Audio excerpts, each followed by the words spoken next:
Welcome to Raging Bullets, a DC Comics fan podcast, episode 601.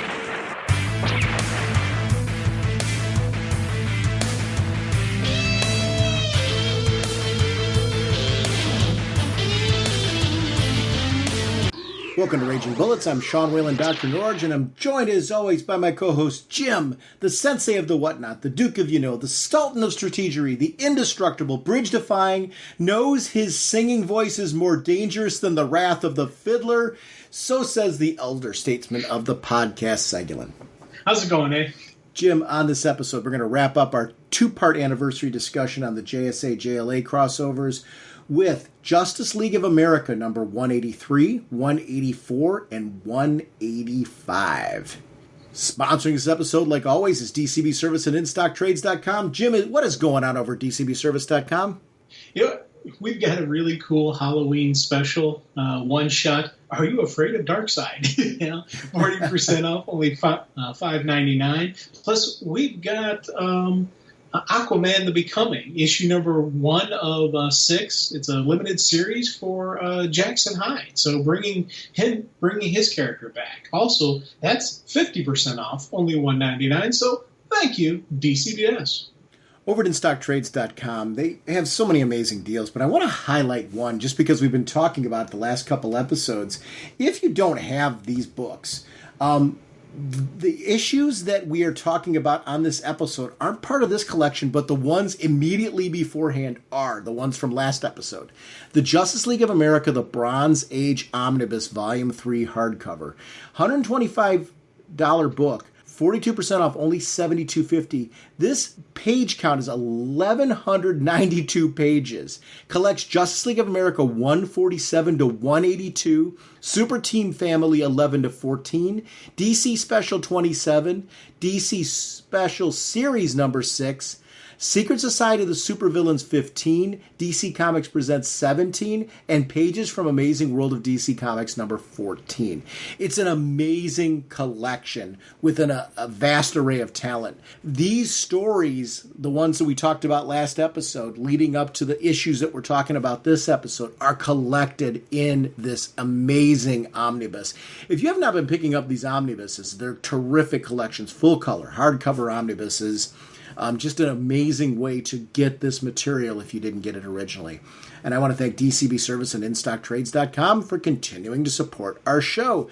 Mr. Segulin, what kind of a podcast are we? Raging Bullets, DC Podcast. Raging Bullets is a spoiler show. We go in depth into plotline, story twists, and whatnot of the comics we're discussing on today's show. So, if you haven't read the books, you may want to come back later so you can better enjoy the show. Dude, I cannot wait to read the comic book series that continues the adventures of the Superman from that movie. I mean, like, we've got a good summer coming for us right now with the Batman 89 and that particular book. So as you were singing that, I'm like sitting here, I'm like, man, I'm jonesing for that comic. I'm anxious to read some of this stuff. Yes. It's cool. There it is, going into that tunnel. Our discussion this episode is going to be around Justice League of America 183, 184, and 185 from 1980. The writer is Jerry Conway. Pencils are by Dick Dillon and George Perez. Inks are by Frank McLaughlin. Letterers are Ben Oda and Gene D'Angelo. This is a book, Jim. This is the second part of our discussion, taking a look at these JSA JLA crossovers. This is a 3-part story that is near and dear to my heart. It's one of my earliest memories of. I read comics long before this, so this is not my first comic book story from 1980. But at this point, I was 9 years old. So this is one of the ones that sticks out as being a foundational story because it was the first one that introduced me to the New Gods. I was already aware of JSA and JLA team-ups at this point and of the larger like Earth 1 and Earth 2 concept. But this one, on scope and scale for 1980, I was like, man, this is huge. And as a 9-year-old reading this story, I was blown away. Because I would have just been, approaching 10, because this was released in October, November, and December of 1980. So in January, I would have been 10 years old. So I was young and reading this story. But man, this is an example of a story where there were things that were happening off page. There are events in this that in my mind I thought happened that did not happen. It tells you how far this story took me with imagination, where there are actual, in my mind, I crafted sequences that never happened in this story. And it's the greatest testament I can give to this tale. And I'll tell you when we get to the sequence in question. There's one area in particular where I was sure something happened in this that did not happen in this. And it's something that'll be fun to talk about. I really loved rereading this again because not only did it feel fresh and new to me because it'd been so long since I've read it, but I was so happy with how well this, for me, it held up. What did you think of this story? Because you're approaching it, you don't have the nostalgia piece for this story that I do. I know there's a heavy dose of nostalgia that's driving my comments. What was this like for you reading it for the first time? What did you think of the story? Well, it's funny because, I knew how much this story meant to you. And that's part of the reason we did this for episode 600. Mm-hmm. And reading it, I'm like, I completely understand your love of the New Gods now. I understand, everything you were saying about nostalgia. And I was like, I was actually thinking that something like, I get Sean's, because I've never been a New Gods fan like you have been. I'm like, I always thought it was kind of neat, but I was never like, oh my God, the New Gods, like, how you have. And I'm like, I get it now. When you're a kid reading these stories, going, dang, that would be something that would make me, right now as an adult reading everything New Gods and understanding and being as deeply entrenched as you are with these stories, And I'll tell you, it held, just like all the other stuff we talk about, it 100% held up as a story. They could take this story, change the artwork to fit the modern look and appeal of the current comic, maybe tweak a little here, tweak a little there, run the story as is. That's how solid of a story this is. I was like, man, this is cool. I really digged, this story. I enjoyed it. And again, same thing. I don't have the nostalgia, but I'll be honest with you, I kind of understand yours. So that kind of gives me a pseudo nostalgia looking at this as if I was a kid, and just, I really enjoyed this story. I was like, man, this is kind of cool. And again, classic artwork, classic stories, wonderful stories, and I say classic, you think about it, in literature, you've got the great classics. Yeah. And why are they called the great classics? Because you can read them at any, in any era and still say, this is an amazing story. Three Musketeers, it's a classic. Reason, when it was first written, first published, everyone thought it was amazing. Nowadays, everybody still thinks it's amazing. And how many stories have been variations and deviated off of the great, any of the what you can label a classic. How many variations and modern tellings of those classics have occurred? Why? Because the base foundation of the story is a classic. These have been some base foundation classic stories that it doesn't matter if it's 1980, 90, or the 2000s and beyond. This is a great story, and I completely, I was like, man, this is I really enjoyed reading this. Yeah, and everything you're saying, I'm just nodding as you're going through it. Talking about classic, the cover for issue 183 is a Jim Starlin cover. I didn't know as a kid or appreciate that. So I'm like going back and I'm like, this got a cover from Jim Starlin. I was looking at the opening page. It doesn't identify that. It doesn't identify the cover artist, that it was Jim Starlin. But it's, I recently have done they've done a couple of Dreadstar Kickstarters. And for people who are familiar with Dreadstar and love Dreadstar, I'm sure you probably jumped on the same Kickstarters. Collecting the classic stories and actually now collecting a new Dreadstar Returns story. Jim Starlin, of course, the writer on The Cult. It's actually funny. Jim Starlin, I typically think of him more of an artist, but he's had such a pivotal impact on comic book storytelling that I'd be doing him disservice. He's a comic book storyteller, is probably the best way to put. But seeing some of this work from when I was a kid, not realizing at the time who Jim Starlin was or that this was his artwork, that opening with Orion battling everybody, as a kid, I was like, what is this fight going on here? And obviously I saw immediately in the background, we've got 2 JSA characters. I'm like, oh, this is one. And, Huntress is in the foreground. I loved these crossovers because you flip the page and you see this opening page where you see the Justice League team crossing over through their dimensional, devices to meet with the Earth 2 Justice Society team. And as a kid, I'm seeing there's 2 Hawkman, there's 2 Flash, there's, who are all these other characters? And there was an older adult Robin that was in the background. And not all these characters are in the story other than the fact they're referencing the fact that they are representatives of a much larger team. And this idea of epic scope and scale of that, yeah, they're taking representatives of both teams, but these are actually much larger teams. I loved the mix of characters in this one because the roll call is you've got Batman, Firestorm, Green Lantern, Superman. You've got Dr. Fate, the Huntress, Power Girl, and Wonder Woman.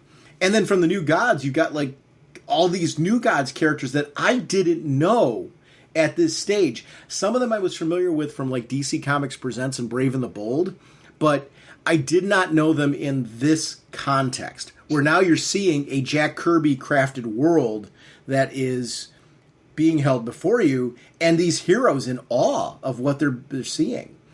It was just such a neat way to be exposed to it, and you're 100% correct in how you're referencing this. This was the ground floor for my love for the New Gods. This story is the one where I will always love these characters because this story is the one that kicked it off for me. Because I was like, oh, I don't know who these guys are, but this is cool. Yeah. And Darkseid, if you're talking about a story that makes Darkseid feel like this epic villain, it's this story because he felt big in this. This idea of Darkseid as a concept, he felt like something massive. It was, and like you're like sitting there like, how is Superman? I mean, like Superman can't handle this guy alone. And for you to feel that way in a story where you've now got a character that you feel Superman might be a question with, it really adds kind of a sense of scale to this whole thing. Because that's what I felt in this story when I was reading. I remember growing up feeling like, wow, Superman's going to have a tough time with this guy. And that's important in a Justice League story because you've got to show validity for these heroes banding together. Why do we need all of them? And we didn't just need all of them. We needed the members of the JSA, the member of the JLA, and you needed members of the New Gods to help overcome this overwhelming obstacle of Darkseid. They really did a great job of crafting a story that made me feel that way. Yeah, and I liked how they brought them together this time. Because this meeting of the JLA, JSA, what was happening is 4 people from one world were going over, 4 people from the other were they were switching worlds. So they were basically going to have 2 conferences, one on Earth 2, one on Earth 1, with members of their respective thing there. And I thought that was a neat idea of instead of the normal where they meet up on an Earth and then something big happens, and then it just so happens the representatives got kidnapped and sent to New Genesis. I thought that for me was a neat story aspect of it. To instead of the normal traditional, they meet on one world and then they got to figure out how do we get rid of all the other people. Because all the previous JLA, JSA crossovers, there was a lot of extra bodies that they had to figure out a way, how do we, within the story, narrow it down to just a focused core of each team? Well, here's how they did it with this one, with Metron, snagging them. I thought that was a really cool story, and I liked that. Jerry Conway is a genius. I referenced it last episode. It's a name that we haven't really referenced on the show much. It's certainly not in like an extended dialogue, and I think that's been the cool thing about these 2 episodes. I think we're doing a really good job of just talking through the writing talent that was Jerry Conway on these books, because this was a great era, and this is fresh. I mean, you're talking about something where you could go formula and get away with it, but instead it's like, okay, let's tell a different kind of story with this. Let's go with our yearly concept, but how do we freshen it up? How do we do something a little different with it? Well, let's drop them into a place with the new gods and really go at it. And it worked really, really well in this one. Similar to what I liked about the previous stories, the interpersonal relationships that are going on with these characters, you learn a lot about it through the dialogue of the characters. There's not a lot of need for... they do a great job with the narrative, kind of framing everything up, but we learned so much about this from Superman's experiences with the new gods before and being on New Genesis. That's always a great way to, and then Superman talking about his relationship with the new gods, how he felt more at home with them than he feels on Earth sometimes, where he feels like a fish out of water with people who don't understand his kind of power sets. And how he feels sometimes like a misfit, and relating it to Power Girl. I mean, I thought that dialogue sequence was really, really great, where you see why he had such an affinity for Power Girl. Like, this is somebody, she gets it. She's in Earth 1. She's kind of in a similar place that I'm in. We can relate about this on a level that, no insult to anybody else, you guys aren't going to get this the way that we do. And I love that kind of character development. Because for me as a kid, it was like, help me respect Superman. It's like, oh, Superman really is, like, even when he's in the costume, he's human. Like, I mean, there is, those pieces are, it's very human emotions. And he makes them very relatable. Oh, God, yeah. And that again, as you're going, I'm nodding, saying yes, yes, yes. More wonderful stuff about Superman. And again, it's even kind of it's like a little side note. But it adds so much to this, and I liked how, Clark and Kara were getting, they had that connection and that bond, even to the point where she's like, "Why did you ever want to leave here?" He's like, "We have a responsibility. We can never escape our responsibilities." And I love that is such a classic Superman moment. She's 100% on board with it because, yes, she is that same kind of mindset where, it would have been nice to live among these people and, other powerful beings, and I could just let myself go and think, but I got a job to do. It's more of, and it's not even a job, it's a calling for him. And that's part of the really neat things about Superman that I really do love is that, he has that kind of higher purpose that he's doing it. Bruce has the same thing going on with him. You talk about how, the Batman was born out of a childhood trauma, but in reality there is, even deeper, just with Bruce, how it's one of the reasons he'll never quit. And I remember in a previous issue, in the last the last discussion we had, where he even acknowledged how it would have been great to have a daughter, but he could never retire as being Batman. That is who he is. That's who he is at his core. Same thing with Clark. He could never retire as Superman. He is and always will be Superman. I like that little moment, and then it leads right into that cool Wonder Woman sequence. With who are these new gods? The only gods are, Mount Olympus and, how did she say, the only true god whose nature remains unknown. I really dig that. Well, but do you remember that? In hers, but also the other. Yeah, I'm sorry, I didn't mean to cut you off. Actually, I wanted to, and I want your thoughts on this. I'm actually more expanding on what you're saying, and I want further thoughts on this. That situation stood out for me, too. I don't remember Wonder Woman. Like, I always remembered Wonder Woman, the gods on Mount Olympus, and this is the Earth 2 Wonder Woman. I don't remember growing up Wonder Woman acknowledging, like, the one true God, like that idea. I don't know if this was something that was specific to that time or something. I've always thought of hers acknowledging the gods on Olympus, that never going into this kind of religious piece. It was interesting. I'm like, whoa, that's new for me. I read this multiple times as a kid. I didn't remember this. It stood out for me now. It just shows how reading it as an adult, there's things that you notice differently. Do you remember? I don't remember any other Wonder Woman story that has referenced her view of gods that way. And maybe I don't know if this was something that was exclusive to the Earth 2 Wonder Woman, the original Golden Age Wonder Woman, or if it is something that maybe the writer put in because of the times, example of, like, this is how things were being written in the late 70s, early 80s. I don't know, but it stood out to me. I'm like, wow, that's a different sort of take than I'm used to with Wonder Woman.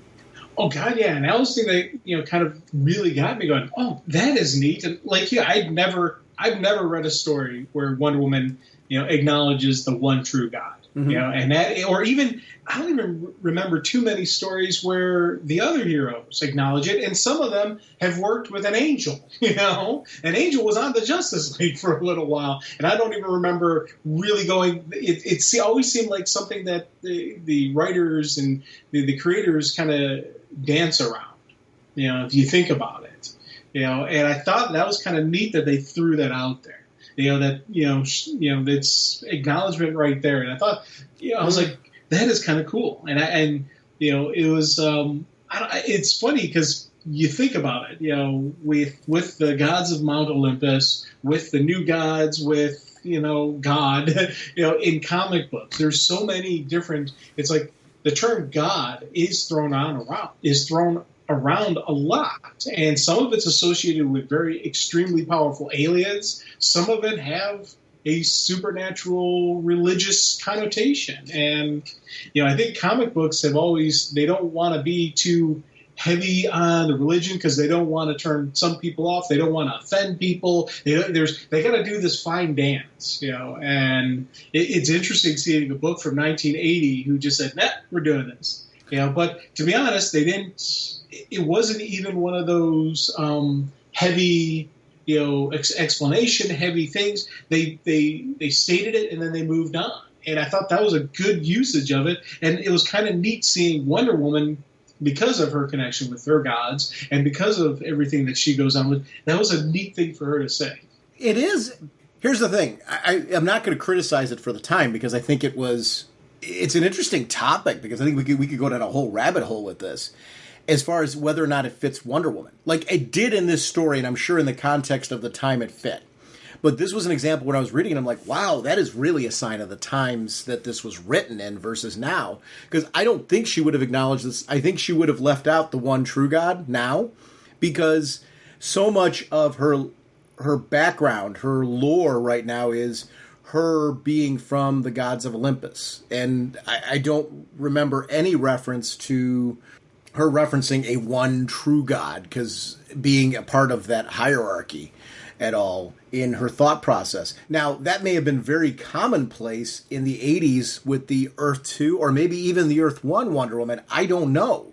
But this stood out to me because I'm like, I don't remember that being a part of. I certainly in the Perez revamp, when that Wonder Woman was revamped, that was not a part of her. I don't remember that being a part of her, the way that she operates, or her religious beliefs. I love it when comics aren't afraid to talk about religious beliefs of characters and have them be a part of it. So I was with you in that I found this sequence cool. I found it interesting to go, how much of this was part of Wonder Woman's continuity at that time, which is interesting to me, because I'm interested in characters with. I like when comics explore religion and lore and things. It's always interesting to me. I just was kind of like surprised. I'm like, was that how much of that was a thing for Wonder Woman? Yeah. I don't remember. I liked the sequence, like you said. I thought it was interesting, but it made me go, is that an Earth 2 Wonder Woman thing or an Earth 1 Wonder Woman thing too? Because this is the Earth 2 Wonder Woman. It was interesting to me. It actually opened up more questions for me. So do you think this was a part of Wonder Woman's lore at the time? I'm assuming it was. Yeah. Again, I don't know, because, one, I don't know really too much on the Wonder Woman of this era, and I especially don't know Earth 2 Wonder Woman. Mm-hmm. Now, I do not remember ever reading a story where Diana had any religious comments except for the Olympus gods. Right. And I don't, and I'll be honest, I don't remember any of them having any comments about that kind of stuff. And I think that's what really caught my attention on this, was because it's even when they're dealing with Azrael, that was the name of that's the angel. When they're dealing with him, I don't remember too much. It's kind of like it seemed like they danced around it. I think I remember reading one or two stories where they actually had some encounter with God, but it wasn't even like a direct encounter with God. It was, I think they were at the gates of heaven or something like that. I'm drawing a blank as to which, it was a Justice League story, and I don't remember the complete story right now. Yeah. But I remember there was something with them in heaven. But even then, it wasn't like, it wasn't heavy focus on that. So it was all part of the overarching story. It surprised me because it wasn't something I remembered being a part of Wonder Woman. I didn't have an issue with it. It was more of I was more wondering how much of this was actually a part of Wonder Woman's storytelling. And is there a distinction between the Earth 2 Wonder Woman and the Earth 1 Wonder Woman based on their history? And I don't know. There may have very well been a distinction between the two. This may have been very commonplace with the Golden Age Wonder Woman. This may have been part of who she was, and more of my exposure would have been admittedly to the Earth 1 Wonder Woman, particularly from Perez's run onwards. So this does predate me reading Wonder Woman. I was intrigued by that because it's funny, I didn't remember that at all. Firestorm's kind of like breaking out and, he just like took off on a strange world. And I always liked Firestorm because of his like youthful enthusiasm. Like he felt cool. Yeah, of course you'd like get up there and go, you're Firestorm. Why wouldn't you go and fly around and check things out? His encounter with Orion was a really good one because you got to see a real sense of a concept of Orion's power set pretty quickly. Because Firestorm took off flying away to get away from the situation. Orion took him down. I mean, and it was pretty doggone fast. And Firestorm is a very powerful character. But not before Firestorm got the all-call out that led to a confrontation with the JLA and JSA, which Orion was holding his own with. So when you take a look at that whole sequence, Orion's holding his own against these two teams, even though, the end result was that he wound up getting defeated. He still was very formidable, which to me added to the sense of, if he's intimidated by Darkseid, or, if he feels that Darkseid is this immense power, what kind of power is Darkseid packing? That Orion could be aware of him as a threat. Because it was that whole team that was, taking him down. Well, I dig seeing Dr. Fate is throwing the magic at him. He's negating that. He knocks out 2 Kryptonians out of the sky.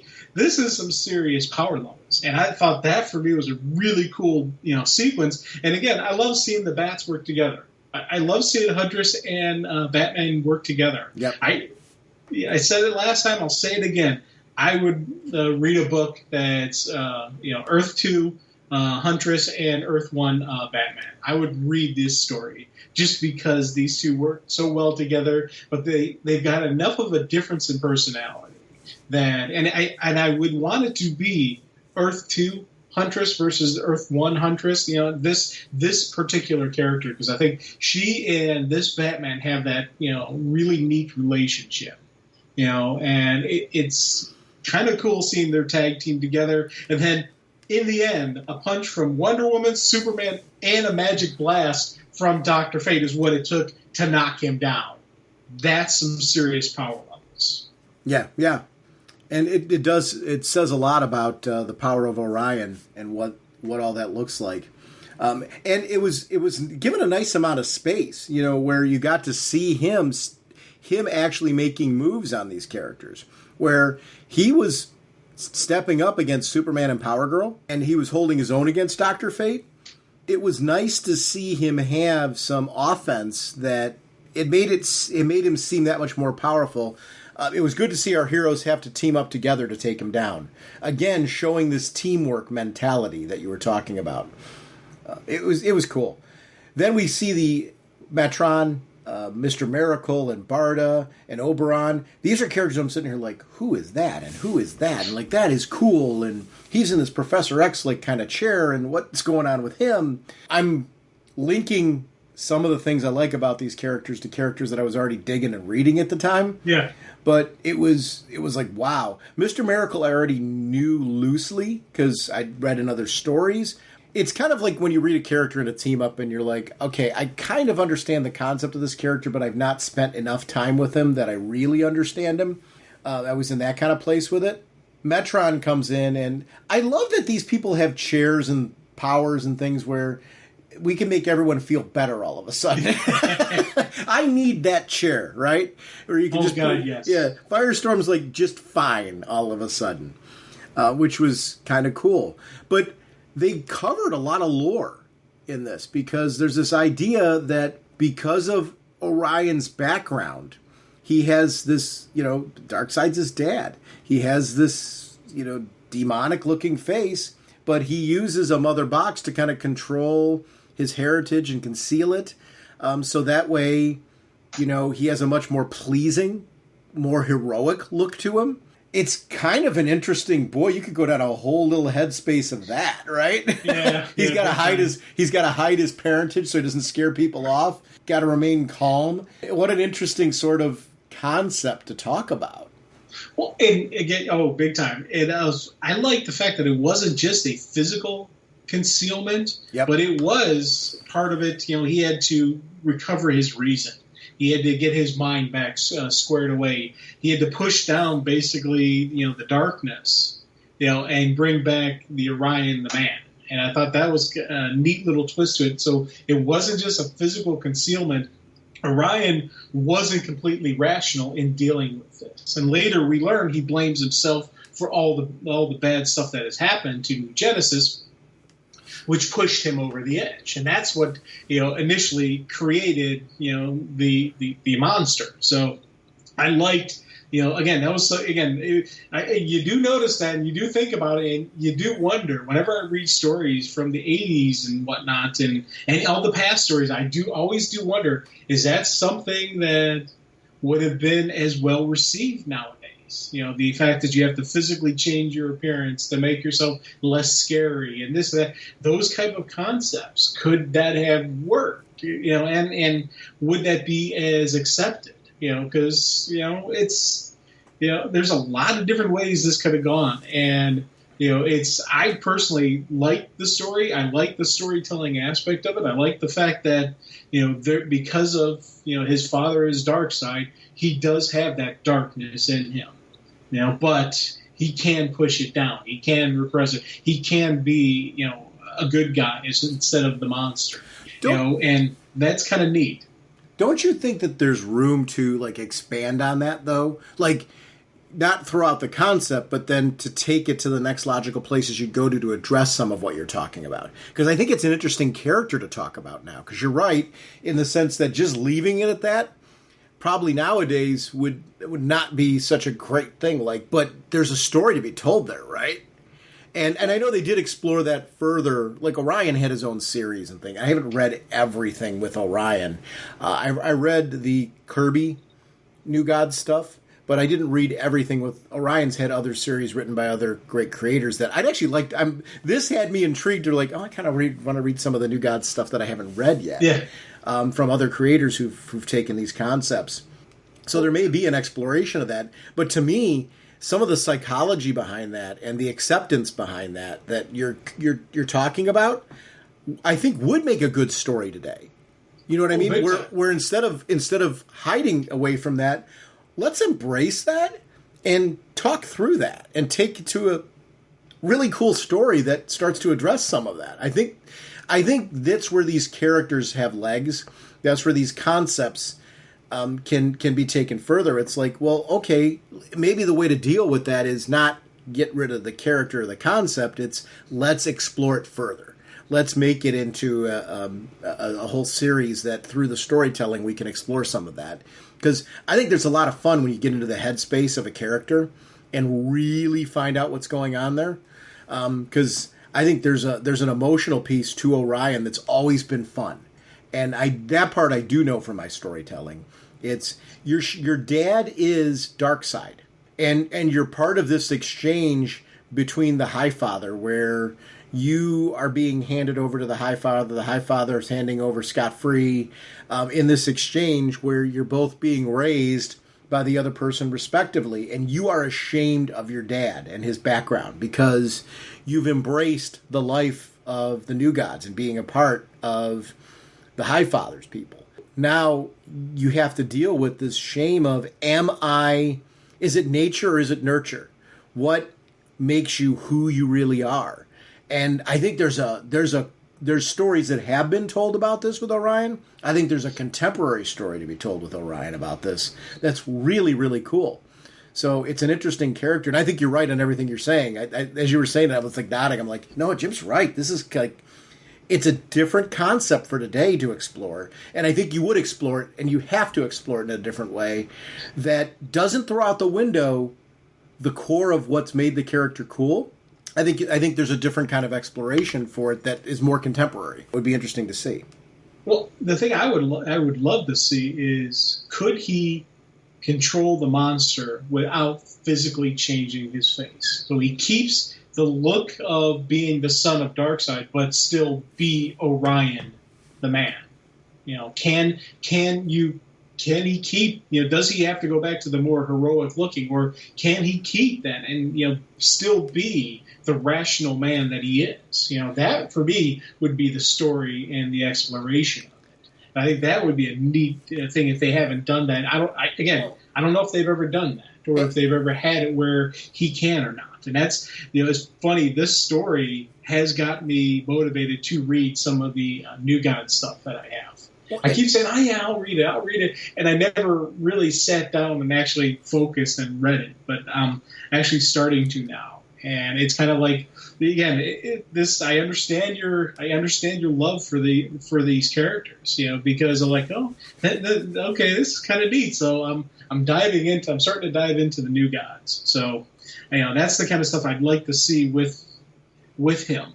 Where do they ever do that kind of thing?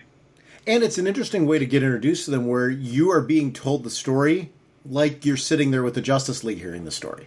So it's a different sort of accessibility, right? Because in that moment when they're telling you about Orion, you're hanging out with the JSA and JLA hearing the story. Yeah. I mean, so as a kid, I'm like, oh, this is kind of cool. Me and my team are here, and we're hearing about this Orion guy and his whole story. So it is, instead of reading just a standalone New God story, getting your feet wet in this type of... It's why those crossover books like Brave and the Bold and DC Comics Presents and stuff like that, when Marvel Team Up, were great ways to introduce characters. Because the main character's your running buddy, right? It's somebody that you know and you're comfortable with and you like hanging out with. You're getting to know this other character through that. In this larger concept, now you're hanging with this whole cool team. It's the Orion story is an interesting one because there's so much to unpack there. There is an insecurity about your heritage, right? With Darkseid and what he's done and being branded as being Darkseid's kid and people not trusting you because you're Darkseid's kid. You not trusting yourself because of what you feel. And are those urges are because of the fact that because of something genetic that's a part of you. And then the physical appearance, where I think we've all had points. I know I have. I'll use myself as an example where, there's things you'd want different about your appearance or, your own insecurities about that. Well, he's got a box that can make him handsome. And I mean, there's a whole thing to unpack there, right? That we talk about today about self-image and positive self-image and how do you achieve that? Well, how does Orion achieve that, considering his self-image is more than just physical vanity? It is a direct tie to one of the most evil beings in every universe. Yes. I mean, so there's a whole piece to that there's these stories get very metaphorical. So this is as a kid at 9 years old. I'm reading this story and seeing this poor man who has to hide his appearance, not just physically, but also has to use this box to help control some of his inner urges. And you're sitting here reading this going, oh my God, this poor guy. And I was glued to this stuff. High concepts to be reading as a 9-year-old. And today, to your point, and I love that you got this from this, it's a concept that today you sit there and go, oh, there's a lot of legs to this. I mean, there's stories to be told here now that I would like to read now. In throwing in today's cultural preferences, the things that we're talking about now, you could make a very current, very contemporary Orion story that builds 110% true to the original conceptual design of Orion, and yet take it to a place that is very contemporary, and this character becomes relevant and interesting today. I mean, it's a very cool concept when you see how these characters are so malleable. It's why these comic book characters have evolved over time and have made it through multiple generations. It's conceptually, the concepts are cool and have a lot of flexibility for new creators to be able to take them in new directions. I didn't remember the Injustice Society being a part of this. And that was something that, members of them being a part of it. I did, after I saw, when I started reading the sequences again, I'm like, oh, yeah, I forgot about that. Because a lot of my focus was on Darkseid, obviously, and the New Gods teaming up with the JLA and JSA.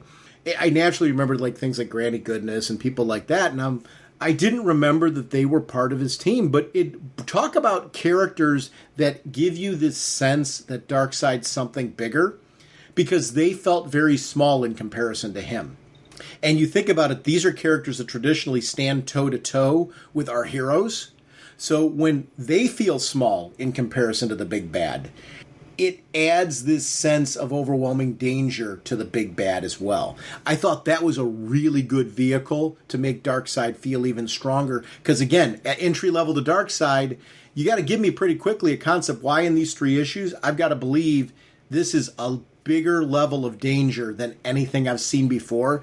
I thought they nailed that by putting basically, see this tiny guy that you normally think is huge? We're going to put him next to Darkseid. Look how much bigger he is.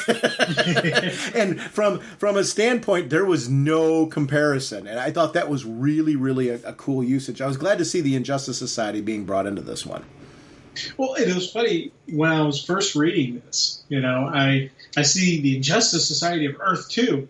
I don't know. I had a brain cramp or whatnot, so I'm thinking the evil version of the Justice League. I wasn't thinking that it was. I know I should have the crossover and not the bad guys of the JSA. I wasn't thinking that. I was thinking that. So I'm reading this going, wow, I didn't know they had them back then. Oh, neat. So me nowadays is thinking, dang, this is going to have evil. I'm thinking they're going to have evil Superbad, Wonder, and all that plus Darkseid. Like, holy crap, this is going to be massive, packed. And then when you actually get to see the villains, I did smack myself in the head, say, Jim, you're an idiot. The Injustice, that's the JSA's villains. But here's the thing. Everything you're saying is something the story delivers on. So, you get that clarity as the story goes on. So when you were hitting that, it's not far off from where I was as a kid reading it, where there's a lot of characters being introduced here that I would not have known, both from the JSA, the New Gods, the Injustice Society. I mean, there was a lot to unpack. And you could see why, as a kid, rereading this over and over again was a lot of fun, because you'd catch new things every time. Because now reading it, I know a lot of these characters, I know all of these characters, I should say, walking in, because of years of reading DC Comics and reading Who's Who and reading all, I know everyone in this. But at 9 years old, this was awesome. I'm like, oh my gosh, and now another new character, and what does he do? And here, I'll tell you right now some of what you see. Batman and Huntress with Mr. Miracle when he's flying around on his discs. Yeah. As a kid, at some point in time, I might have thought to myself, boy, it'd be really cool if Batman and Huntress just were on those discs too. I crafted that in my mind that actually happened. I've got in my mind, there's a sequence where he's flying almost through a cavern-like area, Mr. Miracle. Yeah. I thought Batman and Huntress were flying along with him with those discs on their feet. I thought that was the thing that really happened in this book. Probably because in my imagination as a kid, when I kept doing rereads of this, I kept going there. Because I thought it would be super cool, because they're the ones that can't fly, right? Because you see the JSA and JLA flying off, and I'm like, right. Oh, it'd be cool if Batman and Huntress just had those little discs things on their feet, too, like Mr. Miracle did. And so in my mind, as I was reading through this, I was crafting myself, oh, they could, and why wouldn't they? And how cool would that be? So that became part of my reading of this story. Yeah. I crafted in my mind that actually happened. I was going back and I paged through. I'm like, I know that happened in this story. So I literally, after I reread this, I went back through and I was paging through looking at every panel like, I know this happened. And, dude, it did not happen. It did not happen. But I was one of the... If you had asked me before we read this, what is one of the coolest things in the story? Oh, yeah, there's this really cool sequence, too, where Mr. Miracle's little discs that he flies around on, Batman and Huntress were flying around him, too. It was super cool. I would have told you this as gospel, Jim, that this was a thing that happened. And it did not happen in this story. Right. So that's the kid playing around with it. Here's the thing. The adult does it, too. But I'll be honest with you, I like it. I like the idea. That would have been cool. I was so, as a kid, I was like, man, that would be really awesome. Because you see this, and this was this sequence where I know as a kid this is where it happened. You see the flying heroes all fly off together. You see Mr. Miracle flying off on his discs. I'm like, well, man, Batman and Huntress just need a pair of those each. And they could be doing that cool stuff too. And Batman Junkie and me is always looking for like cool things for Batman to do. I convinced myself that actually happened. It did not. No. To the point that, wait, this many years later in 2021, as we were going back through and rereading this story, I'm like, where is it? I know that this happened in the story. It did not happen in that story. I'll be honest with you, I don't blame you. I don't blame you at all. I think that'd be cool. I agree with you. That would have been neat, and I could see exactly how you did it. Yeah. But that's the fun of comics, right? Though we've talked about on the show many times, and you and I both do it, where there's things that occur off panel that your mind goes to. You start to fill in the blanks naturally as a reader. I think the imagination that comics help create, the sense of being pulled into a world and feeling that these events are happening, really talented writers and artists do this so well. This is absolutely a top-tier pinnacle creative team. When you look back, we talk a lot about just the amazing talent that's evolved in comics right now. It's really good to look back at stories like this and look at the people that were just hitting it out of the park and why comics have survived the test of time. Why are television and media and games going to comics as a source for creativity? They're going to it because of the fact that you get this kind of story with these characters. Wow, it just holds up so well as a concept. You're right. This could be told today with some very minor reworking to make it current. Because as a concept, the story stands the test of time. It really stands the test of time. It's feeling epic and big. Like, I want to see this. And even like dialogue and what the actual physical content of the story, it all holds up just fine. And it was one of the things I really did like about this story that, it has a different look to it, but it was a great story and still very entertained by it. And some of my art read-throughs, I really enjoyed some of these sequences. One, the divide of the team, that was a cool page. Then you get to the whole Metron thing where he's just pondering and all that.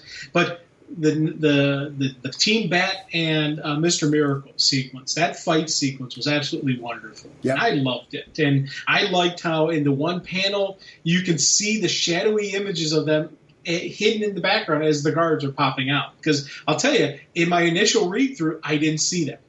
I noticed the guards. I saw the guards coming out there. I appreciated the fact that the guards I heard something, call. Because that always annoys me when the guards hear something and don't call it in. So these guys were calling it in. I'm like, good job, But, they weren't good enough because you've got two bats and a Mr. Miracle. That's it. You're toast.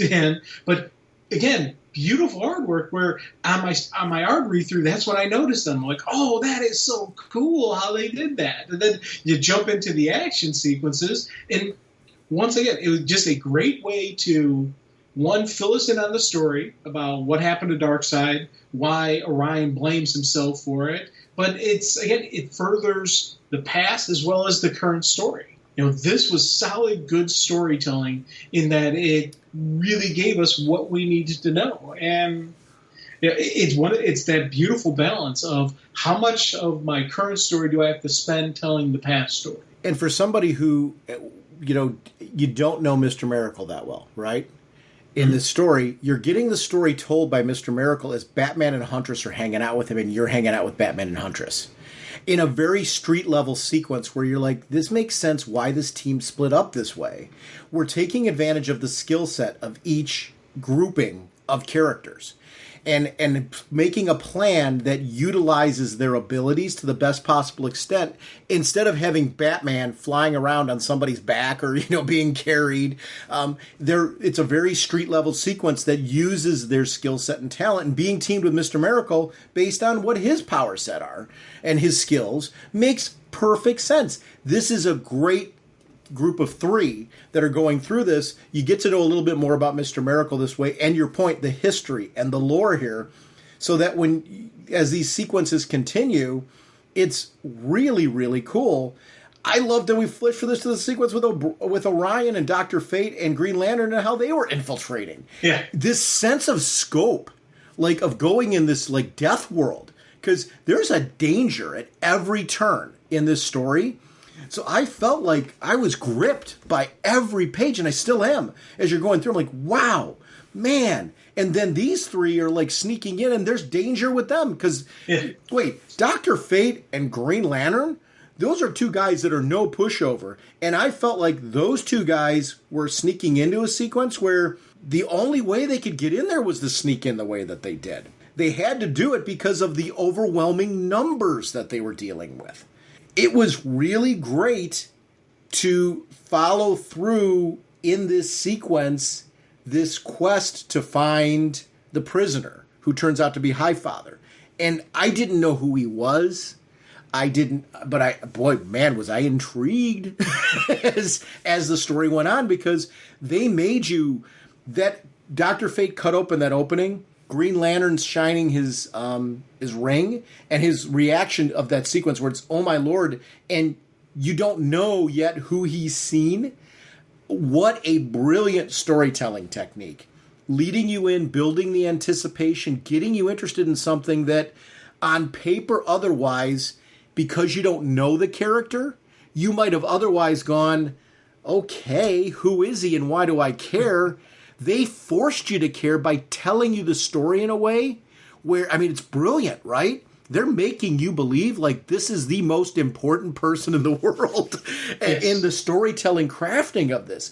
Brilliant. One issue in, I was still, today, rereading this whole thing. I've read this now 4 times in preparation for this, not because I needed to, because this is a darn good story. Well, and I tell you, you talk about that building, one section, boom, boom, boom. When they did this, they did a great job because team 1, team 2, team 3, boom, boom, boom. Yep, they just kept building and building. And I love the sequence with Dr. Fate and Lantern working in conjunction to, one, cut the top off of the building. They got the shock troops, drop the top back on them, seal it back in. And just that scope of magnitude of what they were dealing with. Was kind of a neat thing to, again, it's just that level of power that they've got to deal with. And even the sequence when you've got all these massive shock troops swooping in, and Fate is like, we're going to have an issue here. That was really cool. And it's funny knowing the New Gods and all that, the way, as much as I do know, that sequence, I didn't know who it was. I didn't realize it was Highfather until they actually reveal it. So it was kind of a neat moment. I should have, but again, it was that when he's like, oh my lord, I'm like, who is it? And I found myself saying, who is it? Then they go into Granny Goodness, like, oh, dang it, come on. But it's that anticipation and that building of the story. It's kind of these issues really did a great job of, again, it's a great storytelling usage of that building momentum, the anticipation, what's going to happen next. And I absolutely really dig that. Everybody was important. Every grouping that they put together, you've got Wonder Woman, Superman, and Barda going in, and there's this kid that they're doing these horrible things to do with this punishment machine because she was defective because she grew flowers on the drilling field. They're in there, and this poor kid is being rescued by these people. It's an alien concept that people would actually care enough to rescue her from this sequence, and this sense that now where does she go from here in this world? Because that's what this world is. It's such an interesting concept. I really loved the sense of, we haven't even really seen Granny Goodness except for her face plastered on there at this point yet. But the creep factor of her was really apparent. And that's the thing that if there's a brilliance to Jerry Conway and Dick Dillon, what they were doing with the storytelling of this, the whole team, what they were doing with this was the ability to build you gradually into each introduction. Where by the time you actually see, wait, Darkseid, great example. We haven't seen, other than the flashback, we haven't seen Darkseid yet. Yet the sense of danger around him is astronomical at this point in the issue. But we haven't even really seen him now. We don't know, like, what's going on. Where's he at? We don't know any of that yet. And we're just getting to see the Injustice Society. I mean, what a brilliant crafting of a story. This is the first issue of 3. And we're not done yet with this issue. The amount of storytelling that is being done here is really incredible. And when you look back at comics that were delivering on this level of depth, it's one of the reasons why, if you're a current comic reader and you haven't taken the journey back to some of the classic books, you've got to take a look at some of the foundational pieces. It's the reason why we get the storytelling that we do today. It's because we had creators like this that were hitting it out of the park. Because this is really just a prime example. So what do you think about the Injustice Society, seeing those characters in there? Because these are characters now we've seen in other media. Right. Or in other stories. So these were characters that you've at least been exposed to in some capacity, but now you're seeing them in the 80s and what they look like. And really great usage of them, I thought, in this story. Well, and that was the funny thing, because as I said before, I was thinking, column A, and I get this, and I flip the page, and I'm like, oh, Jim, you're an idiot. And I smacked myself in the head because I was like, okay, yeah. And it was neat because seeing the Shade as the villain, that he is here, whereas I'm more used to Shade being not so much a villain, but the Shade, he's that gray area, But, Fiddler and Icicle were two characters that I was like, I know I've seen them. I don't remember any stories. Icicle, I most recently remember from Flash. Killer Frost's dad becomes Icicle and all that stuff. So that's kind of like Stargirl too. Yeah. Oh yeah. Yeah. Stargirl. Yeah. All these characters were in the two were in Stargirl. Right. But it was one of those things where I was just like, I have comic book reference. I don't have a heavy reference on them. Right. But again, it's one of the neat things about these characters. You can pretty much, just by looking at them, you can kind of pretty good idea what their power sets are. And even they give us a nice little brief comment on it. Where they do explain what they're doing, kind of. That it's the Fiddler's machine activating, so it's the music is doing something to this machine. I'm like, I still don't know what the machine is, but I know it's important. And I thought that, for me, again, that was a really cool moment, because you're going from Granny Goodness Orphanage, which I had a pretty good understanding of who Granny Goodness is, into another mystery. And again, the build from story to story to story is something huge in this, in the way they crafted this tale, where it's something a little bit bigger. And I like the fact that the rays were firing, and there was this little thing in the image. I can't tell, but there's an object forming in the rays. And again, my first read through on this, I kicked myself because I wonder what that is. It should have been, Jim. It should have been Darkseid. I should have known that was Darkseid, but I like the fact that I'm in the dark, that the same as the heroes are in the dark. It's funny, when I got to the final page of this issue, it's kind of links to what you just said right now, because it's pivotal. I remember as a kid being really impacted by this moment where it's Darkseid. He's alive. He just looks ginormous with the fact that they have him in the foreground like he did. Yeah. As I reread this issue, I'm like, you know what the funny part is? The sense of foreboding around this character who's done nothing in this issue. I mean, when you think about it, Darkseid did nothing. Everything was about bringing him back. Yeah. Everything was about this danger bringing back, this world that was crafted around him, this movement that was crafted around him. He hasn't actually done anything yet, and he feels dangerous. Like, that's a bad guy. I mean, like, when you're like, when we haven't even gotten to him, even, he didn't push the button, he hasn't done anything. Everything is revolved around this point of bringing him back somehow. And as far as we know as readers, if you were to go back and go, well, what did Darkseid do in that issue? We know that Orion banished him at a certain point in time because of what happened. But what did he actually do that was bad in this issue? Right. Nothing yet. I mean, other than that this philosophy and this world has been crafted around his thought process, obviously, and that him being in charge of it's only going to make it worse. But, oh my gosh, what a villain, like, build-up at the end of this where you're like, now that he's back, what does that mean? Like, you mean this is going to get worse than it already is? And that's what it leaves you with this sense of. So as we start looking at issue 184, this is one of my favorite covers of all time. This is one I had my dad photocopy. I referenced it on the last episode where I had my dad do this at work, but I also used tracing paper on it. Colored it over and over, not really understanding fundamentals of art or anything like that.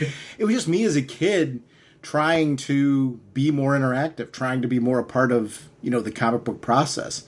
I had briefly had designs on the fact that, well, geez, maybe I'll become an artist and be a part of all this and that type of thing. I quickly realizing that it's not my talent, but having a ton of fun in exploring that, which I think is the point. It's not always the point that everybody goes forth and becomes a comic creator out of being pulled into these stories. Sometimes it's just the fun of becoming more interactive with it.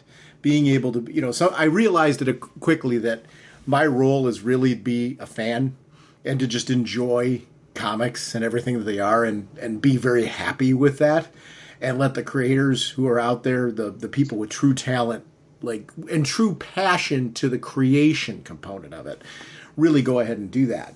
But this is one of those times where, just being able to, I had colored pencils, right? I remember tracing this. I remember drawing it. I remember, just really, I remember I tried freehand drawing this. I was not going to freehand draw this and make it work. But what a great cover it was. And it's George Perez cover. I mean, this is really an amazing looking cover. I absolutely loved every bit of this particular story. Some of these classic covers, man, and I know there's posters out there of them and there's images out there of them.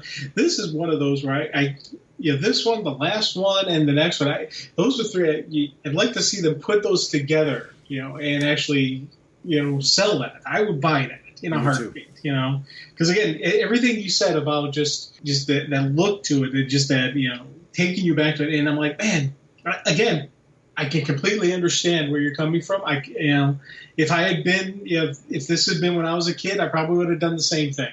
Heck, I'm looking at it now thinking, man, I wonder if I could do that now. Just as an adult, I'm thinking about that. It's one of those things where this cover looks so cool. And even playing right off of where the last one ended, going on to this one, I'm reminded when we talked about the Great Darkness saga, from, Legion of Superheroes and all that, and I was like, it kind of that same memory of back then, and again, I read that through the podcast, so I didn't read it when it came out, but again, it's one of those connections where I'm like, man, there's so much really cool stories that I missed, but I'm getting to enjoy them now, so I'm all right, but it's one of those things where you just sit back and you go, dang, this is awesome, and it's, again, I've said it before. I'm going to keep saying it throughout this whole episode. Classics. There's some classic story, and it's not. And classic for me isn't an insult. So if anyone thinks that's insulting, that's like one of the highest forms of compliment I could give, because I'm putting this story on the same levels that I'm putting the classics of literature. These iconic stories that are taught and will be taught for generations to come.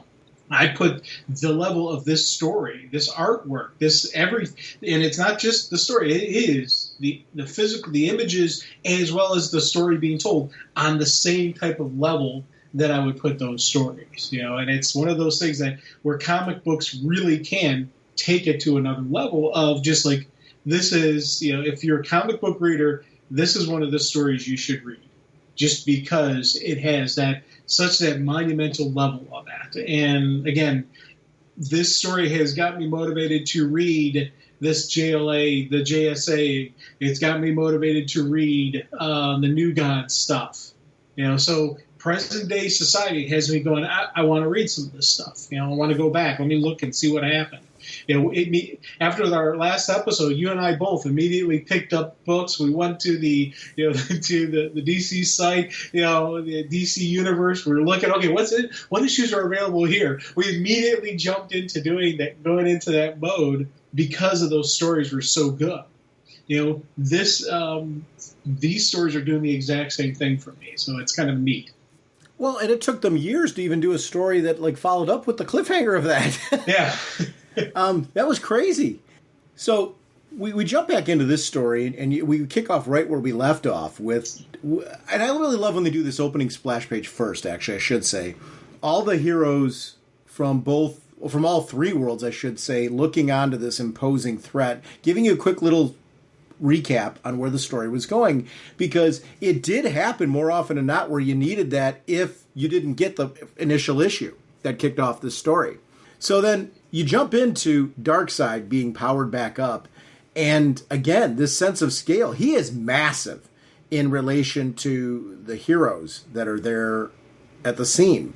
They're trying to resurrect Darkseid, and the three heroes realize we've got to stop this Injustice Society now, because if we don't, they keep moving forward. We got Darkseid back, full powered, and we're kind of done here.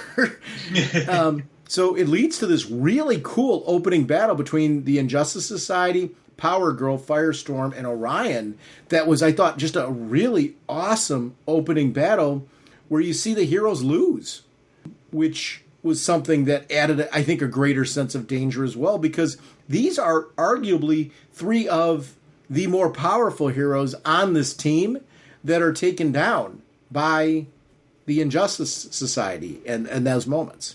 Yeah, and again, it was neat. I liked how Orion just jumps in head first. And it's funny because it's Firestorm who is more of the hothead, no pun intended, going, are we actually doing this? Wait, hold on, shouldn't we? And he's like basically thinking, hey, shouldn't we call him for backup? And again, it does put that sense of urgency on the fact that Orion's like, no, we got to go right now. We got to hit this hard. And that was something that was really cool throughout the end of last issue, beginning of this one. You really see the urgency in Orion. You really see how dangerous of a threat Darkseid is. If you don't know who Darkseid is, you're learning very quickly this is somebody that we don't want around. And I thought that was neat. And again, seeing the team fight, seeing the heroes have a really good moment where it looks like, okay, heroes are going to win.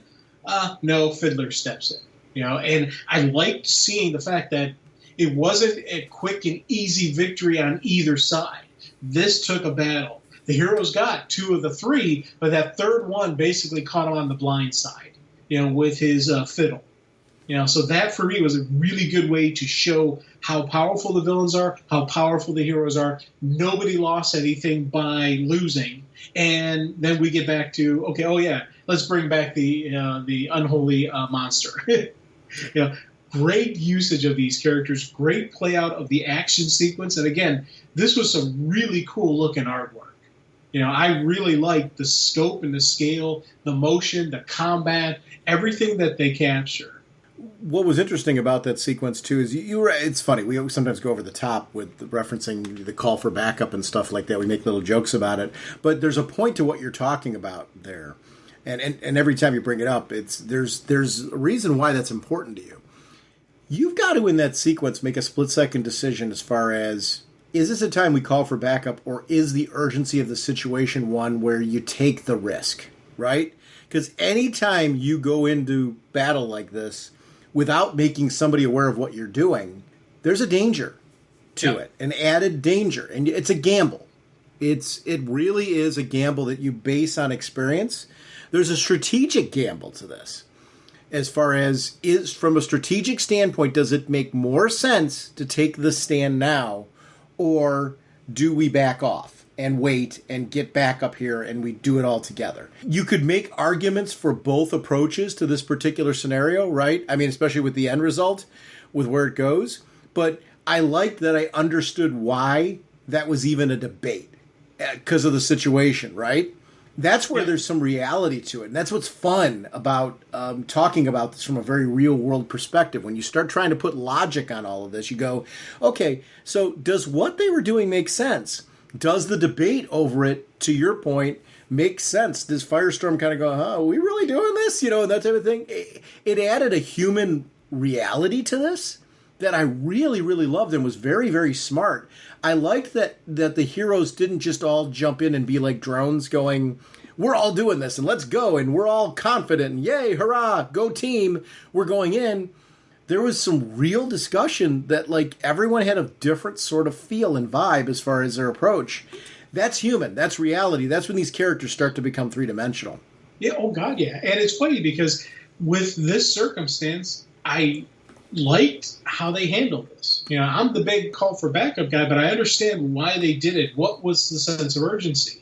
You know, in real world connotation, you know, with, you know, calling for backup, it's, you know, partially on the military side, partially on law enforcement, where you're approached with a situation where do you got the bad guy, you know, do you go in? Or do you wait for, you know, your backup to arrive, you secure the perimeter, and then you move in? Well, it's that wait where after the fact, you're going to look at it and everyone's going to always second guess what you did.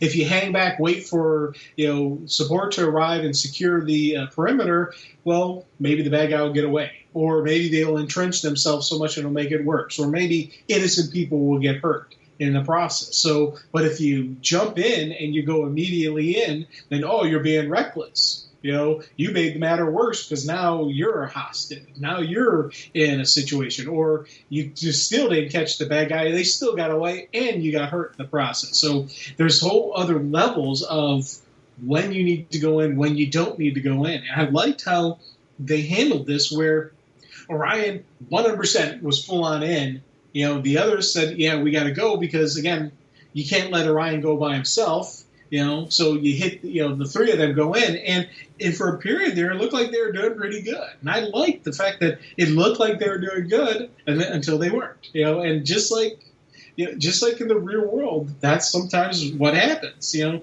the good guys don't always win, and I like seeing when, you know, the good guys don't always win because, again, it's that realism. Now, it's funny to say the word realism when we're talking about new gods and flying people and, you know, musical instruments that can completely, you know, change people and blah, blah, blah, all that, all the craziness that happened on this page to say it's very realistic, but it actually is. It has those elements to it, and that's what makes that's what, you know, makes a really good superhero story believable and then entertaining. When it's not so far-fetched, it's like, oh, God. No, this right here played out nicely. And then even going from that back to, you know, into the Granny Goodness stuff. And I thought that, for me, was a great moment because you get the pending doom of the heroes going down, Darkseid booming up, then, you know, that's the end of that story for right now. So then it's on to the next one, you know. And, again, this, for me, was, you know, the very definition of a page turner. I kept wanting to keep going on and on and on, like, oh, what's next? What's next? And you see, okay, we're back to Granny. Okay, that's Soup and Wonder Woman, Barda. All right, what do we got going on here? And I loved how they paced this story. The kids, the underground freedom fighters, are kids who are forced to grow up because they have no other choice and to take a stand against something that's wrong. I mean, my gosh, they can't be kids. They are forced to make adult decisions because they're being abused. Yeah. In the system. I mean, look at how young they are, the youngest of them. And Wonder Woman's talking about, they're all so young. It's a guerrilla army of children, armed with sophisticated weaponry, living beneath the house of Granny Goodness. And their question of trust, when they've got these adults here, you can see why they're like, I don't know that we can trust you. What's love? What are these concepts that you're trying to show us? Superman, Wonder Woman, like sitting there trying, and Barda, trying to connect with these kids. My favorite panel is the one where we got the kid on Superman's shoulder, Wonder Woman looking over. In this brief moment, these kids are having these connections with adults that they want. They want to have parents. They want to have people they want to be kids. And they can't. This world won't let them. And what a deep concept that's being explored here. And talk about sense of danger, and you're right about the pacing. You need to flip to these because they add this greater sense of the atrocities that are going on here that you wouldn't see otherwise. Yeah, and it's funny because, when I was first reading through this, and I remember when I'm reading this, you see, great Scott, with by the Jewel Mountains of Krypton, when Soup's using the X-ray vision and he sees it, and then you go to that initial panel, you're like, whoa, that for me was an epic moment because you have that Superman moment, then you have this moment, and then you start diving into it. And I loved how I love that they did make the freedom fighters so young. Mm-hmm. They could have gotten away with making them teenagers. They could have gotten away with things. No, they went even younger. They went elementary school age, and you got the little kid with the gun pointed at Wonder Woman getting ready to fight. And even looking at Barda, recognizing her. Hey, I know that one. She's a shock trooper. So they're getting ready for battle, and it's Barda's turn to give us who she is. We'll talk a little bit about her. And again, she's a character I knew and understood, going into this. But again, going into this, not knowing anything about her other than knowing the limited introduction that Metron gave in the story about how she's the spouse of Mr. Miracle. Now we're seeing more into her. And I love that dialogue between her and the little kid, where she's just basically explaining the novel concept to them of love and what is love. And just that nurturing and that positive energy and just how life should be for these kids. And I love that moment. And it just, again, it's a couple panels, but it just tells you a huge story into Barda and gets you thinking off page and gets you wondering how long it took for her to get to this point where she can be, this warm and embrace and this loving person. And for me, these pages were really cool. We get from this into this origin story of how the Injustice Society got linked up with this world in general, what they were doing with Darkseid. And a lot of this, when you take a look at the Snyder Cut and like some of how Darkseid was making appearances there, I don't know if this story had any impact on that or where, a lot of that came from, but there were some echoes here, right, of how Darkseid was appearing.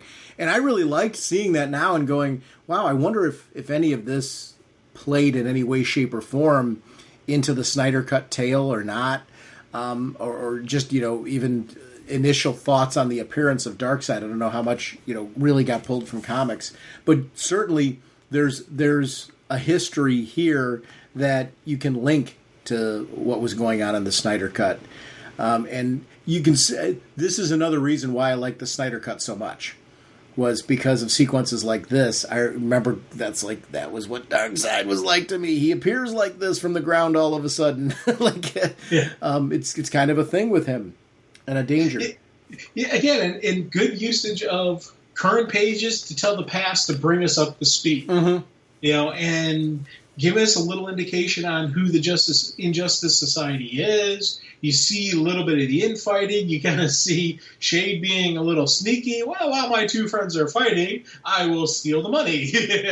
And it was a really cool, just balance and moment of villain. And then you introduce again the power that Darkseid really has. He's dead at this point in time, and he's able to do this. That right there says this is some power levels. The whole situation with Crimson and Barda and not trusting them. I like that she didn't instantly trust them. Why should I help you? Because if we need your help, you need us, if you're ever going to be free of this nightmare. She has to reason with this kid, and the kid has to really make a judgment call in that moment, a very mature judgment call of, do I take a roll of the dice and trust them or not? And I loved the humanity of that moment, because I liked that it wasn't just, she wouldn't know who Superman is. She wouldn't know who Wonder Woman is. She'd kind of know Barda because of the link to Granny Goodness.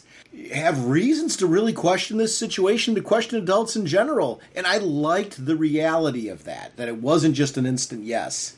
This next page is a sequence that stood out to me in general, because we left off last issue with this cliffhanger with what Green Lantern had seen. Now we finally get Dr. Fate and Oberon popping in and finally seeing the Allfather. So by now, we've built this anticipation to the Allfather that we haven't seen paid off until, 19 pages into this issue?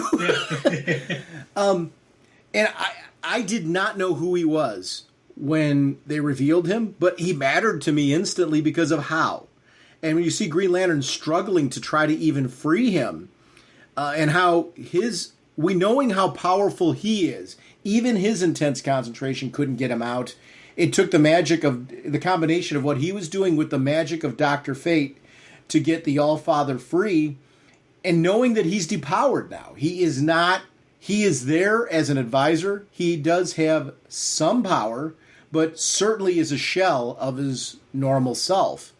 There's a real sense of a plan that has been hatched here that they're leaping into. Yeah, and again, great usage on the sequence of just the full page spread of seeing Highfather there. Just in the way, again, the artwork on this book, this story was awesome. And this artwork was awesome. This is just a great visual story, but also a great story being told.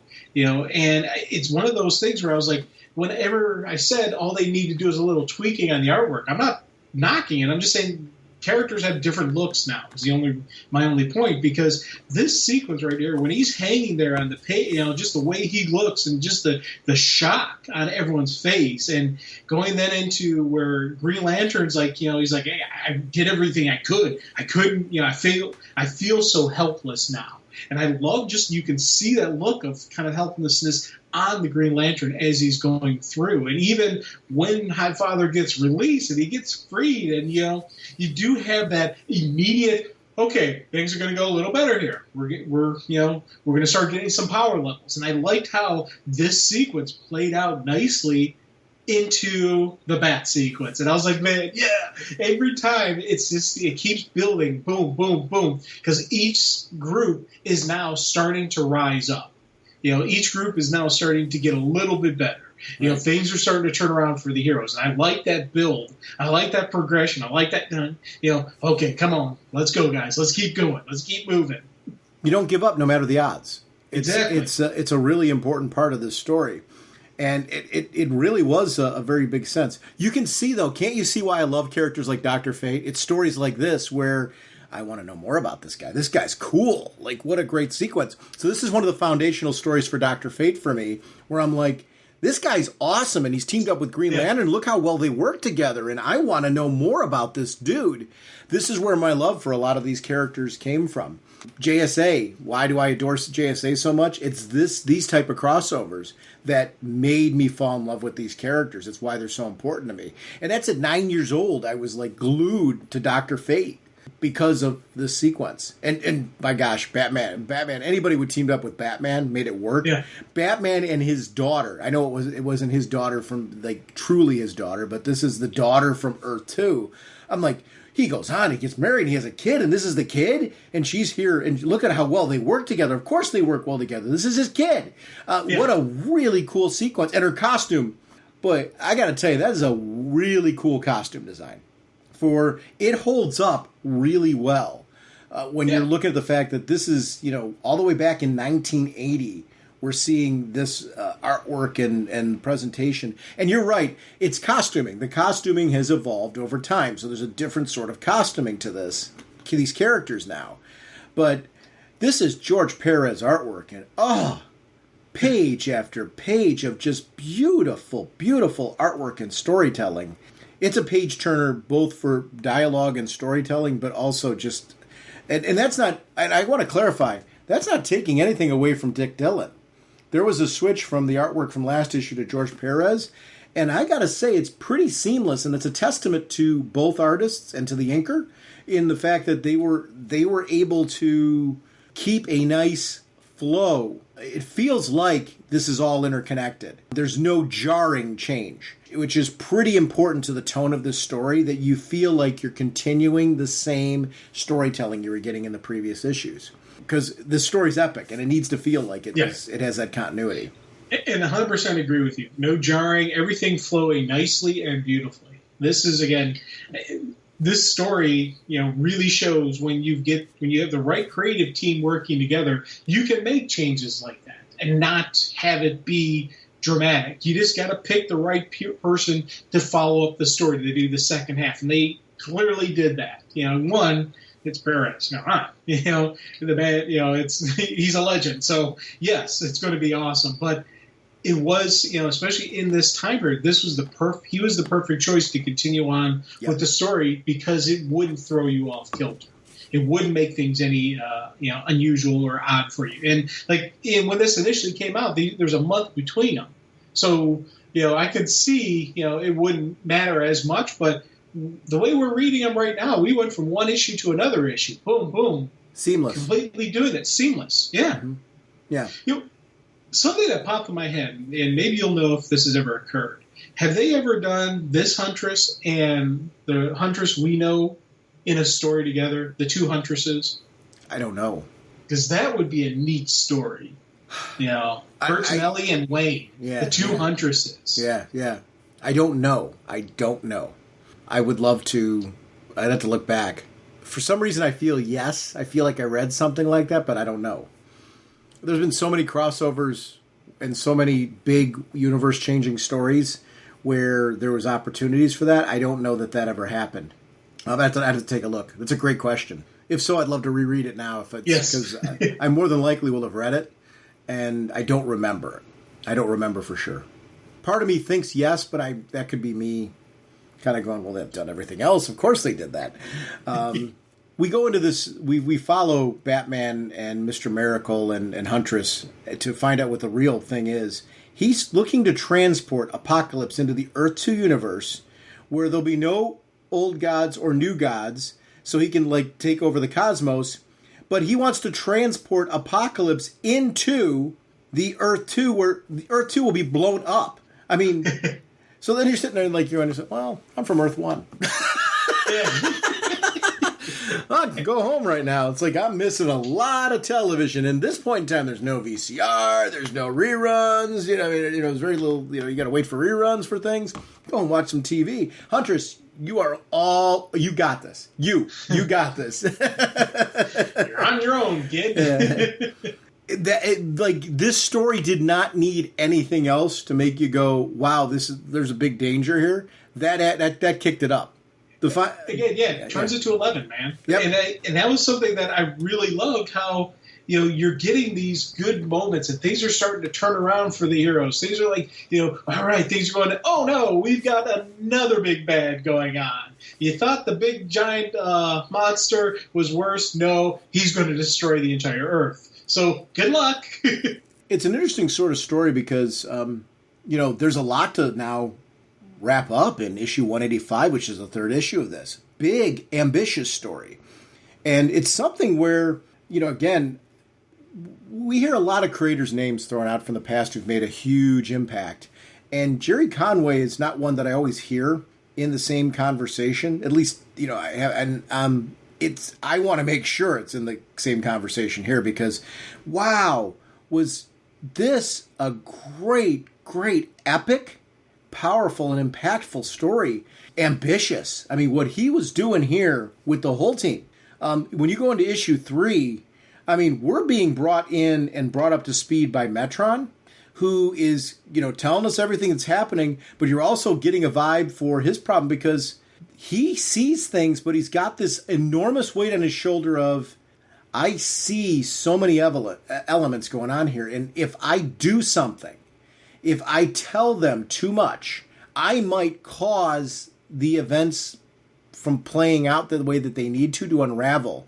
So he's got this, this unfortunate he's got to do kind of like what the Watcher does in the Marvel Universe, right? Where you watch this. Phantom Stranger gets stuck in this role sometimes, where you've got to remain outside of the situation, but then sometimes you skirt the line and you make that decision. Doctor Who's stuck with this sometimes with things that are in the past, that like set events that are supposed to happen in the past. You can't change them, because if you do, there's like this trickle-down effect. And we've seen this in the Best of Flash storytelling, right? Going back in time and quote-unquote fixing something can cause the whole universe to unravel. It's a domino effect. So I loved heady. This is a very heady story. Now, at this point, Mr. Miracle, Batman, Huntress are seeing for the first time, we were trying to prevent this from happening. It's too late. He's already home. He's already here. He looks really imposing at this point. They've accomplished their goal of bringing him back, and seeing him now fully realized. We're 3 issues in, and it's only now in the opening spread, I should say, that we're seeing Darkseid fully realized. This is an impressive design for Darkseid right here, with the cape on, the skull on the clasp. There's a royalness, a regalness to him, but a sense of imposing power, and just the way that he's carrying himself. It really was awestruck. The ceremonial piece of throwing on this cape just so he can take it off to kind of kick back and relax and have some dialogue with them again, was a really strong choice, to just show this sense of he's something more. There's a pomp and circumstance that needs to be in place to him, because everyone else is just is like a little or a lot below him.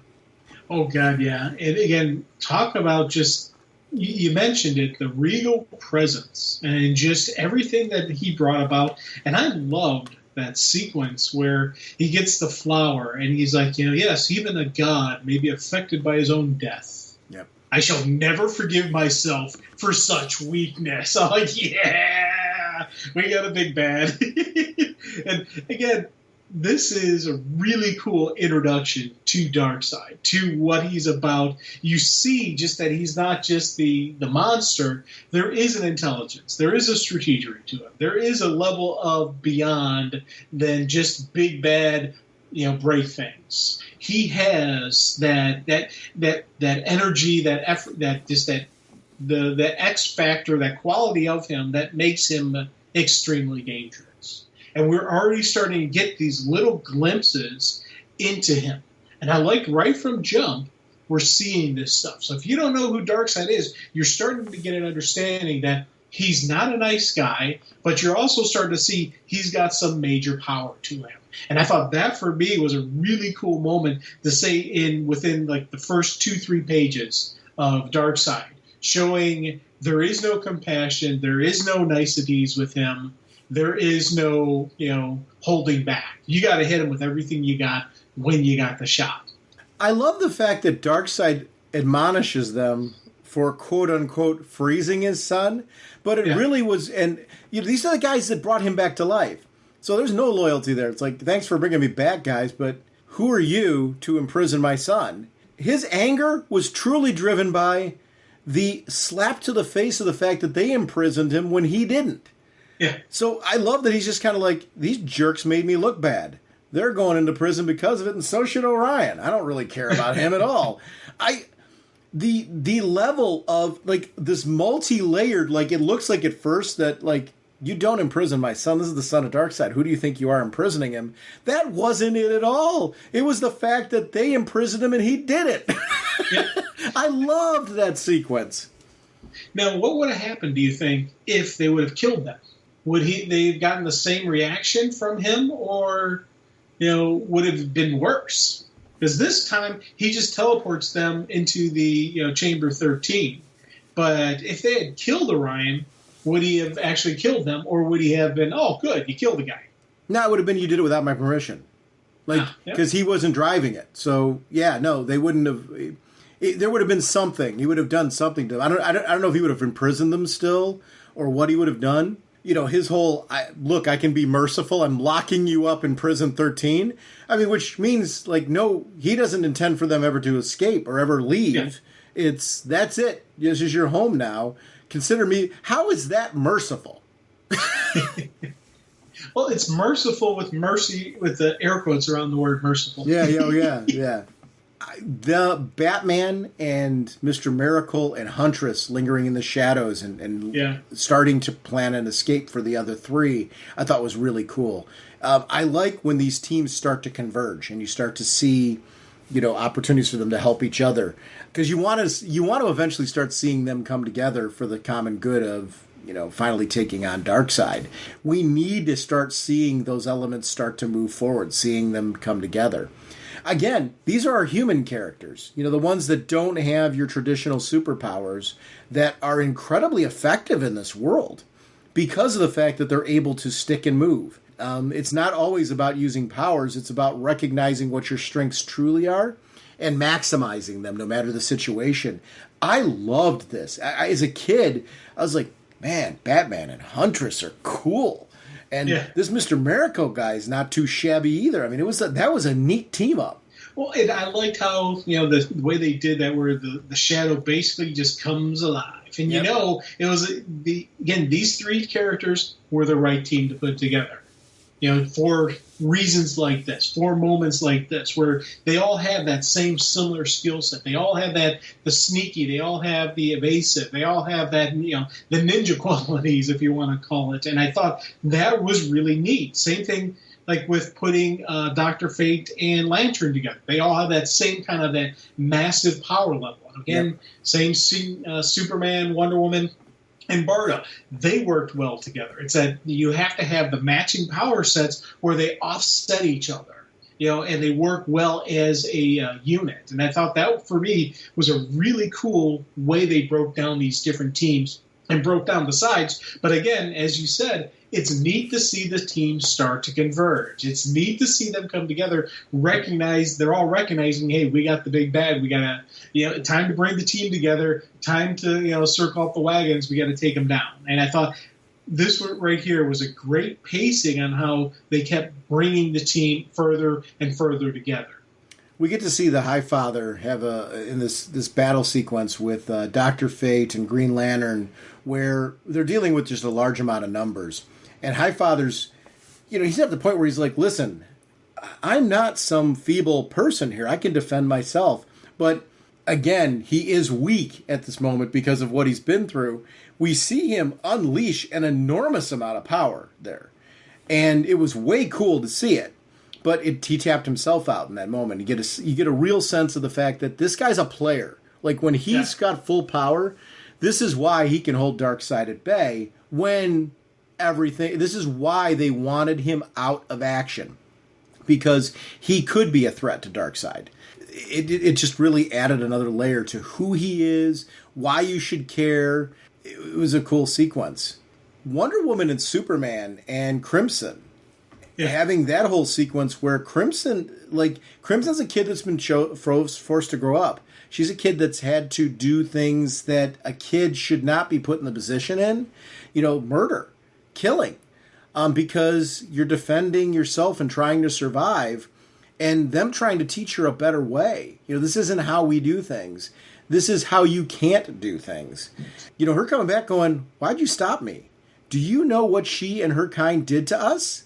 They call this an orphanage, but it's a prison. They hurt us, and they never stop. Never.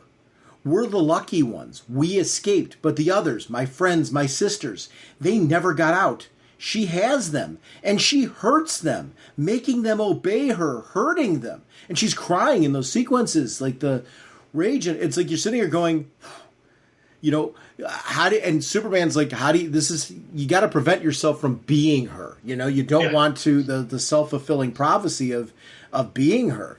And, him trying to save her in more ways than one. But then he rips open the door and you really get a sense of like, wow, this is just how bad it is. Look at all those kids that are chained up and what Granny Goodness is doing to them. The creep factor of Granny Goodness never ceases to amaze me.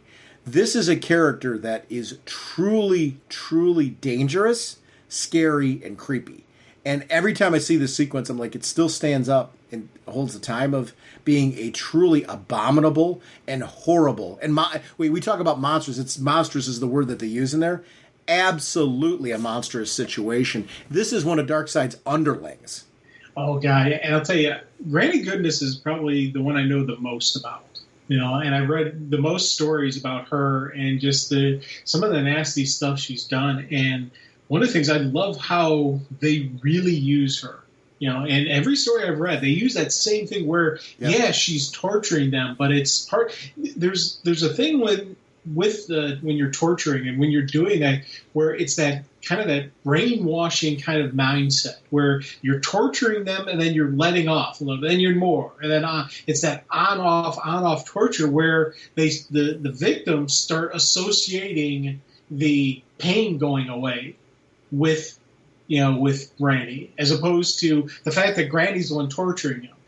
They start to recognize that Granny is the one who's taking away the pain. All I got to do is listen to Granny, and pain goes away. Right. And I love how when they do that kind of stuff, and when they show just that level of the nastiness of Granny, and this little sequence, it doesn't really go heavily into it, and you see the torment, but it's kind of a neat introduction of her and seeing just how level of a monster she is. And I loved just the moments where not only the heroes are rising up, but they're like the children are running in, free them, free the prisoners, and the kids are breaking the chains, taking out the bad guys. The children are rising up and they're fighting for their freedom. I always love those moments in stories and movies, TVs, and whatnot when the prisoners break the chains and they rise up, and and it's that the heroic moment of the individual. Yeah, Superman, Wonder Woman, they're heroes. You know it 100%. But seeing the prisoners rise up, seeing these children say no more, that is, those are the awesome moments. The classic Earth 2 Wonder Woman going up against Granny Goodness was wicked awesome. Yeah.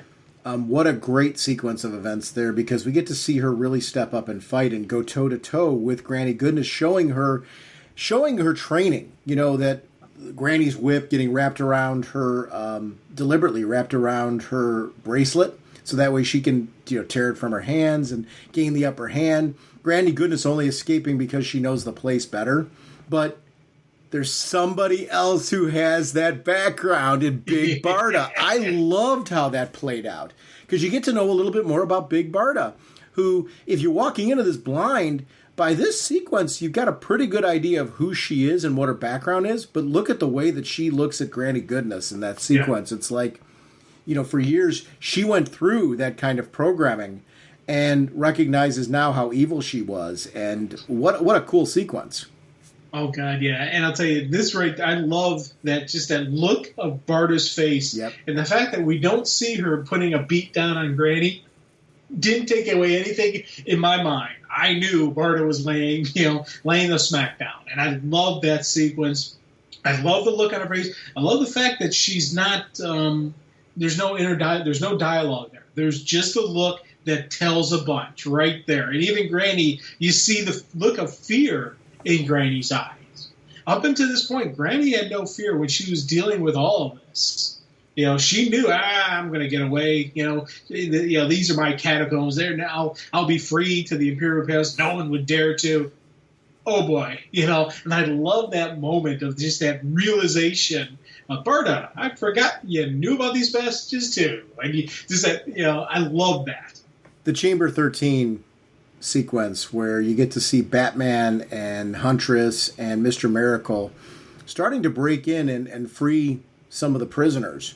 I really liked seeing Batman and Mr. Miracle work together to deal with the traps. And you see Batman's skill set there, too, where you got the detective analyzing the situation. They're sitting there, every square inch of its walls are covered with locks and bars. It's protected from top to bottom. Or is it? And the two of them recognizing it at the same time. Yeah. It's cool seeing them work together, knowing that they have slightly different backgrounds, but that their unique skills would be enable them to get to the point where, hey, gentlemen, we're going to make you an offer you can't refuse. You would want the Injustice Society to help you out. Listen, guys, you got a choice here. You can either help us out and get to go home, or you can, stay here, for lack of a better term.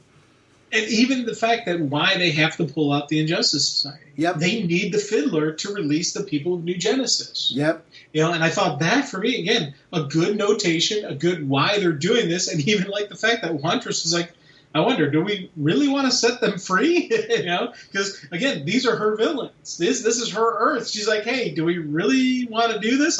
We got no choice. We have to. So it wasn't even about, hey, we got to be the hero and protect even the evil people. No, we need them. We flat out need them. And I thought that right there was a really cool usage in the story. And great timing on it, even. You think about just how all the story's playing out. All the teams are building. Right now we've got, 3 of the teams together, 2 of the teams together, and they're now joining the 3rd team of Dr. Fate and Green Lantern. And again, great timing on this. You've got the heroes who are the one team. It's the convergence on Darkseid. You've got the big battle of all the parademons coming in. Green Lantern, Dr. Fate. Their backs are up against the wall. They're outnumbered, outgunned, but they're still swinging. I love just these true hero moments. And you really needed the freedom of the people of New Genesis, so that way they could help take care of the odds, because. Yeah. You're right. Green Lantern and Dr. Fate and all the numbers were starting to get to them. And the only way that they were going to be able to hold their own is eventually, to its point, the cavalry save. And when the cavalry comes through and you get to see that sequence where Darkseid is finally taken out again, it was really an incredible cliffhanger. I reprogrammed the master computer to redirect the recreation machine's energy beam so it could strike Darkseid. That could have backfired, but it did not. He's Metron made a choice there to intervene. And I liked how this wasn't this clean ending of the heroes saving the day on their own. I like that sometimes these stories end with the intervention of another. There's something that, we just narrowly escaped this situation. It wasn't clearly the heroes got together and dun-da-da, the day is saved. It was, they come on, they persevere, they lose battles along the way, they face overwhelming odds, and sometimes it's just survival to buy time so that Metron could do what he did, not knowing that he would do it. It was an interesting sort of story that I felt that was the creative difference with this story. It wasn't this clean kind of cut and dry formula of heroes now get back together and they band together. They freed the people of New Genesis, and these people help them and they win and save the day in this clearly defined, clean manner. The ending isn't very clean. And I liked that. I thought that was refreshing, that Darkseid got beaten only because Metron really broke his own rules. And cheated. He cheated and took a gamble, and it allowed them to allowed them to survive this battle to fight another day.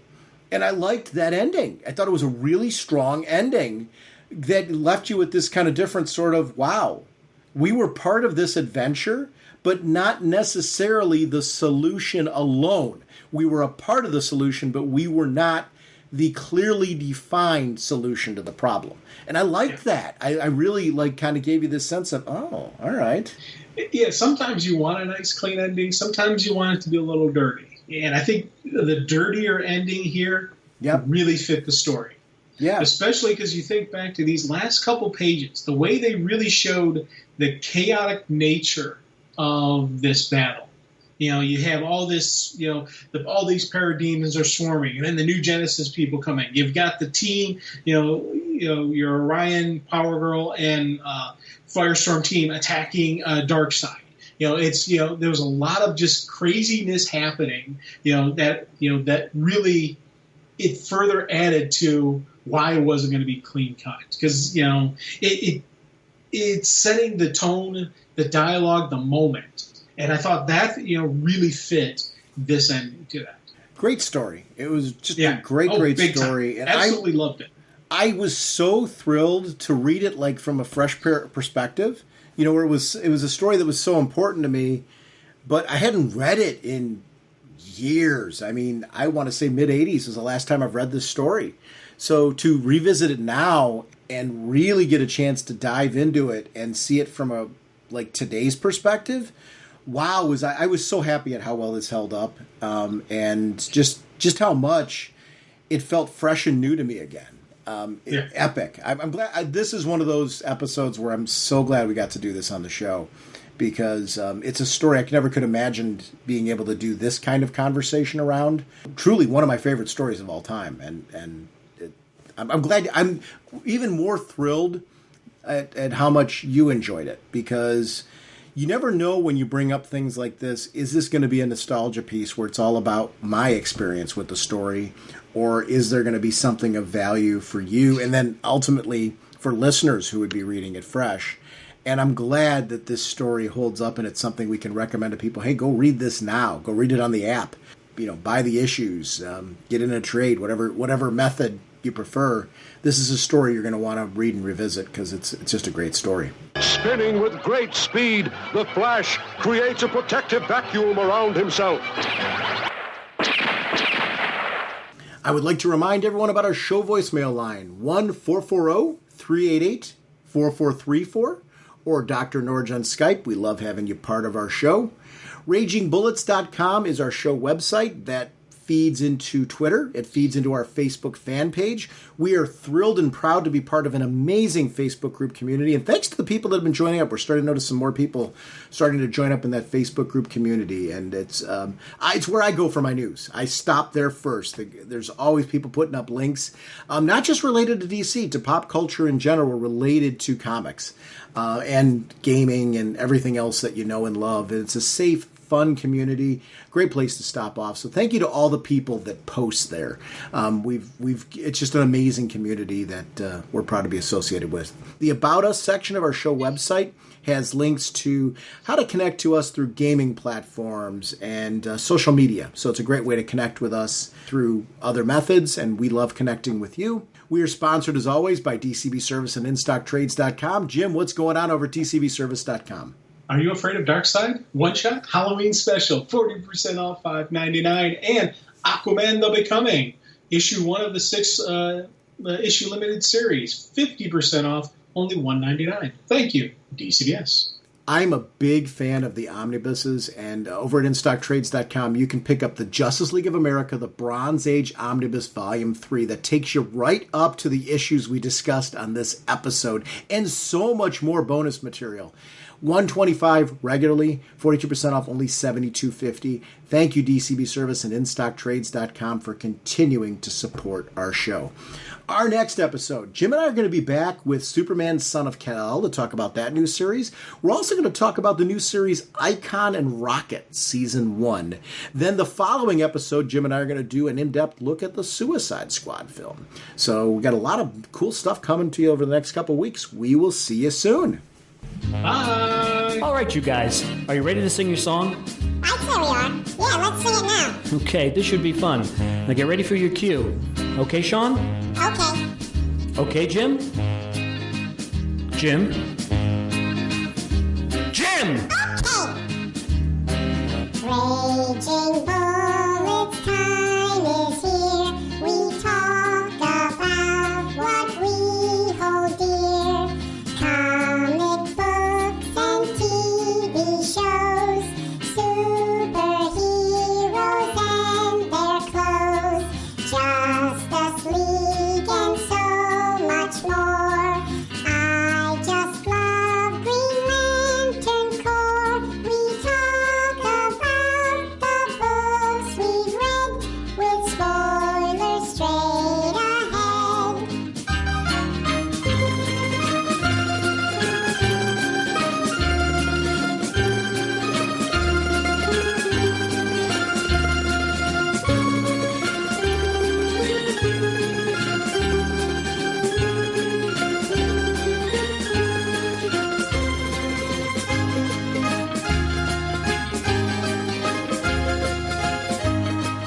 Okay, fellas, get ready. That was very good, Sean. Naturally. naturally. Jim, you're a little flat there, so be careful. Jim? Okay. Justice League and so much more. I still love Green Lantern Corps. DC Comics are what we know. The Raging Bullet Show. DC Comics are what we know. The Raging Bullet Show. Excellent job, guys. Let's sing it again. Yeah, let's sing it again. No, that's enough. Let's not push it. Push it? What is that? Yeah, what are you talking about? No, I didn't mean anything by that. I think we did it right there. Jim. I don't know. How long do you want the song to go? Look, it's our production.